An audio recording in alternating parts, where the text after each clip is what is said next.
Abba, Papa Dieu, en tes mains je remets mon souffle.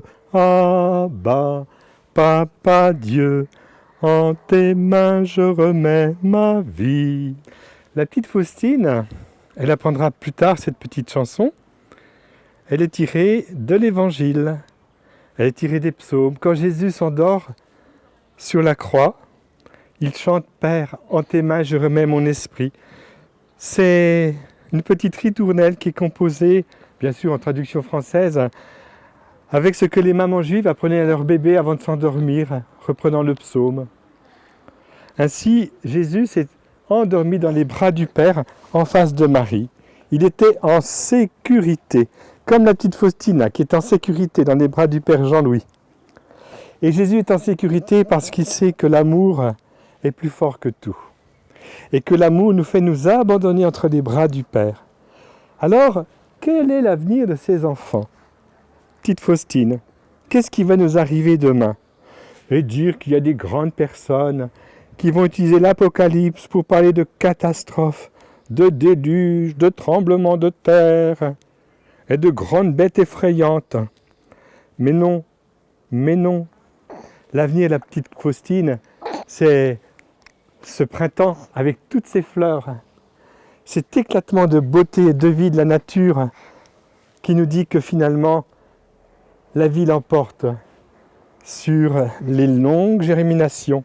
Et l'Église, ma petite Faustine, que tu vas découvrir un jour, toi qui as été baptisée, l'Église est comme une femme en train d'accoucher. Elle porte en elle un fruit qui la dépasse complètement, qui est toute l'humanité à sauver, sauvée par Jésus. Voilà l'Église.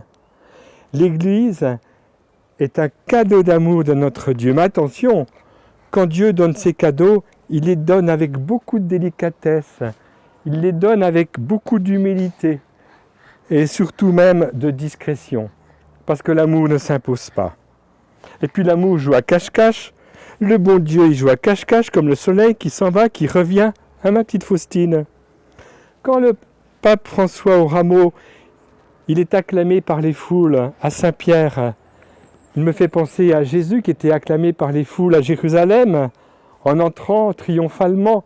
Mais c'est pas ça l'Église, c'est pas le pape François qui est acclamé quand il est dans les foules de Saint-Pierre et ailleurs, dans ces grands rassemblements des Journées mondiales de la jeunesse, ou comme ça s'est passé dernièrement au Mexique.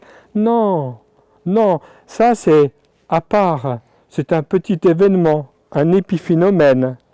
L'Église, elle est le don que Dieu fait aux hommes pour que le cœur de l'homme puisse être ajusté au cœur de Dieu. C'est ça l'Église. Et dans l'Apocalypse, on nous dit beaucoup de choses qui ne sont pas ajustées par rapport à l'Église. En effet, quand il est question de l'Église, il ne faut pas avoir une Église qui va triompher, qui va l'emporter sur toutes les autres réalités sociétales et politiques et économiques de notre pays. Pas du tout. C'est pas ça l'Église. L'Église, c'est le corps du Christ, fait de plein d'amis de Jésus, qui, avec lui, vont connaître ce qu'on appelle sa Pâque. Jésus est descendu aux enfers, il était enfermé dans la nuit du tombeau, il est ressuscité le 3e jour, et avec beaucoup de tact, beaucoup d'humilité, de délicatesse, il va apparaître à ses disciples, à ses choisis, pour annoncer qu'il est là. Et c'est toujours un langage de l'amour. Si tu veux croire, heureux ceux qui croient sans avoir vu. Ainsi, l'Église va connaître ces 3 jours, comme Jésus.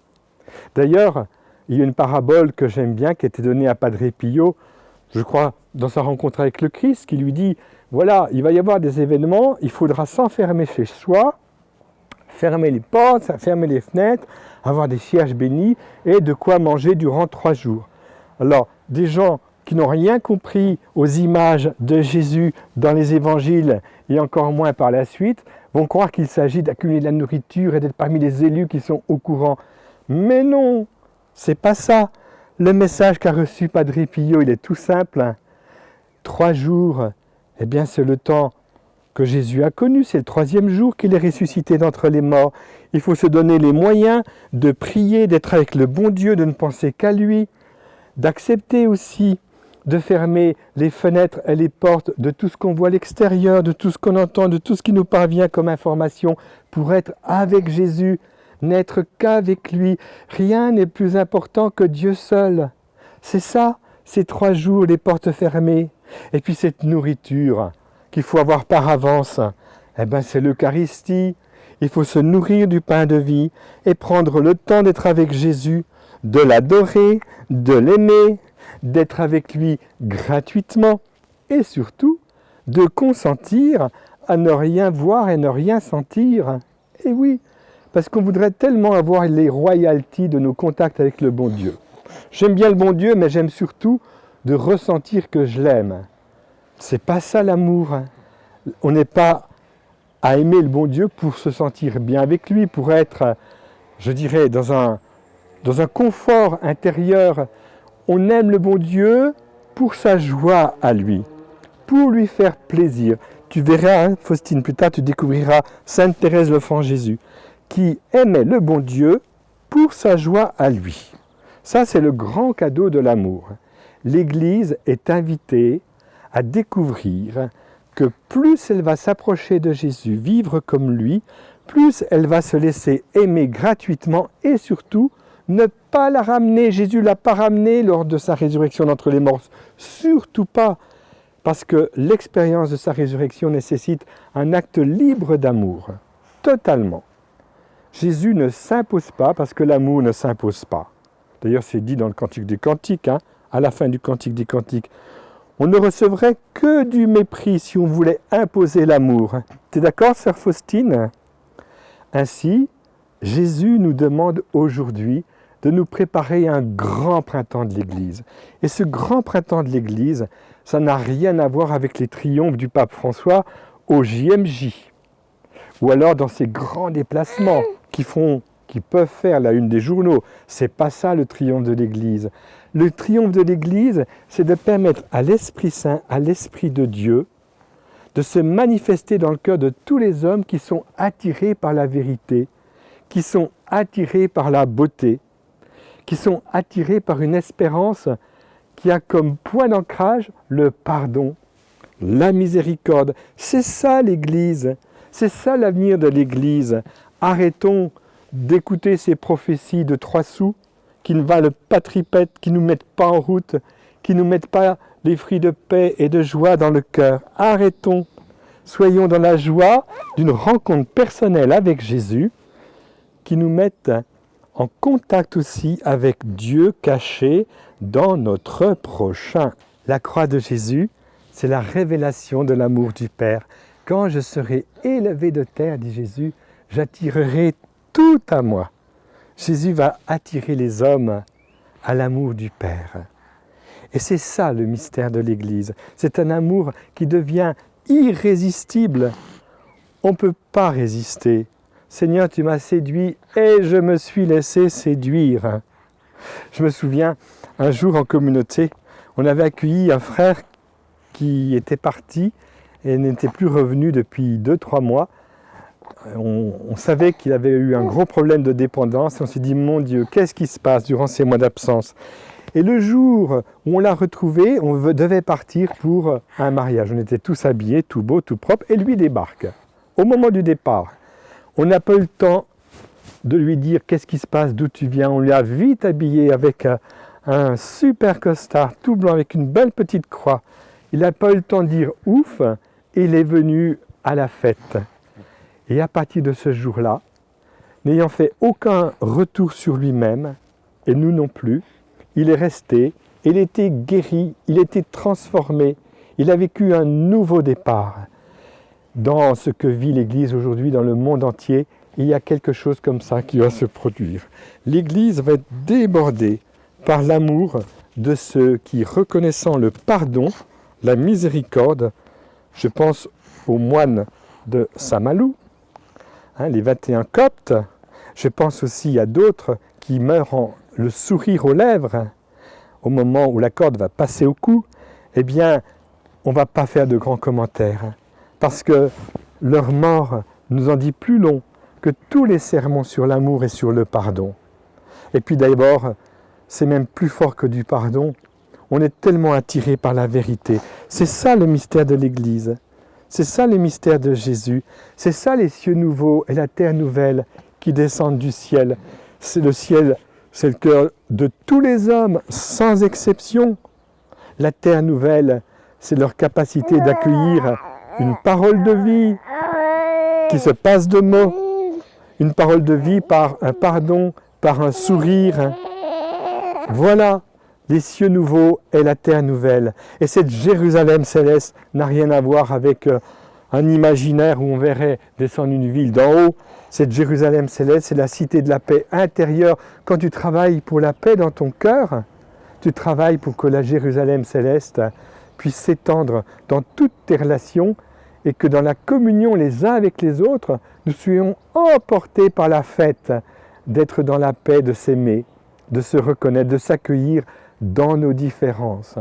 Ah mon Dieu, qu'est-ce que j'ai envie de relire tout Saint Paul, la deuxième à Timothée, au chapitre 2, qui nous met en garde contre toutes ces fausses interprétations.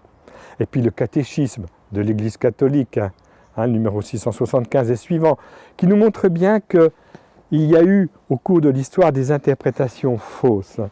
Pas de triomphalisme. Il faut que nous soyons dans les bras du Père comme cette petite Faustine, confiants, abandonnés, on se laisse porter par le Seigneur et on n'a pas besoin de lui dire grand-chose. Tiens, à propos de la prière, je me suis rendu compte ces jours-ci qu'il y a beaucoup de personnes qui ont du mal à prier en silence parce qu'ils veulent construire une relation avec Dieu. Ils veulent construire une réflexion avec le bon Dieu. En fait, prier, c'est se laisser irradier par l'amour de Jésus. Et comme nos facultés ne sont pas adaptées à la grandeur de l'amour de Jésus, on ne peut plus suivre. Et alors on a l'impression qu'il ne se passe rien. Et c'est normal puisque ce n'est pas adapté à nos facultés. Dieu est plus grand que nos facultés. Il faut renoncer à vouloir profiter, entre guillemets, de la prière. Il faut que la prière devienne pour nous un temps où Jésus s'en donne à cœur joie de transformer notre cœur, de transformer notre regard, pas seulement sur nous-mêmes, mais sur les autres et sur le monde. Entrer dans cette louange pour la création qui est belle, la louange de Dieu qui ne cesse de donner la vie. La prière doit être un temps de vie. Amen. Seigneur, je te prie pour tous ceux qui vivent dans la peur, dans la crainte, dans des révélations fausses. Ceux qui croient ces prophètes de malheur s'appuyant sur une compréhension faussée de ta parole. Je te prie pour que nous entrions avec toi, Jésus, dans cette relation où nous demeurons dans le cœur du Père, que cette demeurance faite dans la confiance, dans l'insistance, dans la repentance, que cette demeurance soit aussi la tienne, Seigneur Jésus. Qu'elle ne fasse qu'un avec ton intercession dans le Saint-Sacrement de l'autel. C'est toi l'apôtre du Père, Seigneur, et tu ne cesses de nous emporter dans ta victoire. Et avec Marie, la mère, qui s'est laissée aimer d'une manière inimaginable, d'une manière inconcevable, nous aussi, Seigneur, nous voulons entrer dans cette perspective qui touche l'infini. Amen. Voilà, maintenant Faustine est avec sa maman et je peux vous dire des choses que j'aurais voulu vous exprimer encore mieux que cela. C'est qu'en fait, nos concepts humains, et là il ne faut pas qu'elle m'écoute parce qu'elle ne va rien comprendre, nos concepts humains sont trop limités pour parler de Dieu.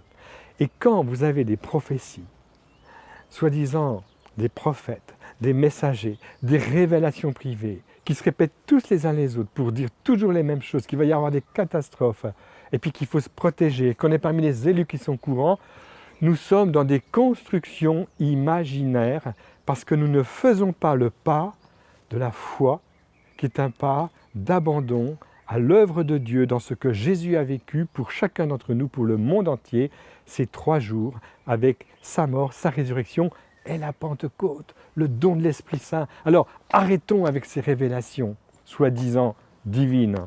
Il n'y a pas d'autre révélation que celle de l'Apocalypse. Il nous aime. Il nous a lavés, purifiés dans son sang. Il a fait de nous un peuple de prêtres, de prophètes et de rois. Prêtres parce qu'on s'offre en sacrifice et on intercède pour le monde entier. Prophètes parce qu'on annonce que c'est lui le centre de l'univers. Et puis roi parce qu'on annonce le royaume des béatitudes.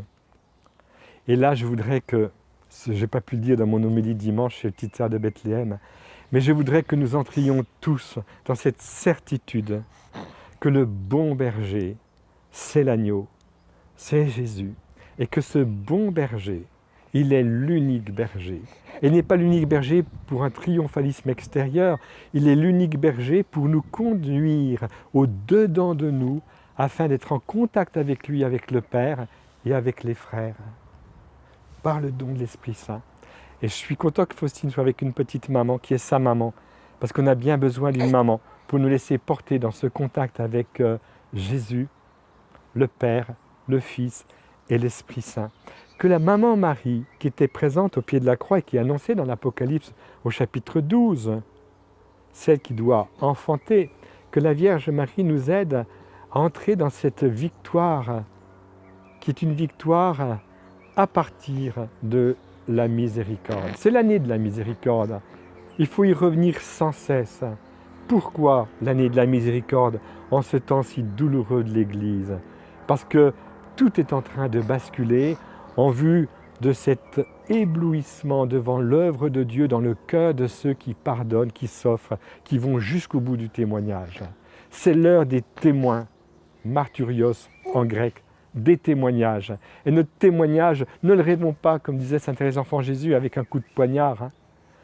Non, c'est ces petits témoignages d'une offrande de soi dans ces petits coups d'aiguille, ces petites choses qui nous dérangent au jour le jour et qui nous bousculent, qui nous provoquent à plus de patience, à plus de bonté, à plus de confiance dans les autres, à plus d'humilité, de douceur, d'effacement aussi. Les grands témoins que j'ai connus dans ma vie sont ceux qui m'ont toujours provoqué à être le plus caché, le plus effacé et le plus aimant pour l'humanité. Vierge Marie, je t'en supplie, fais-nous entrer un peu plus dans les perspectives de la bonne nouvelle de Jésus qui nous dit « Le royaume de Dieu est au milieu de vous ».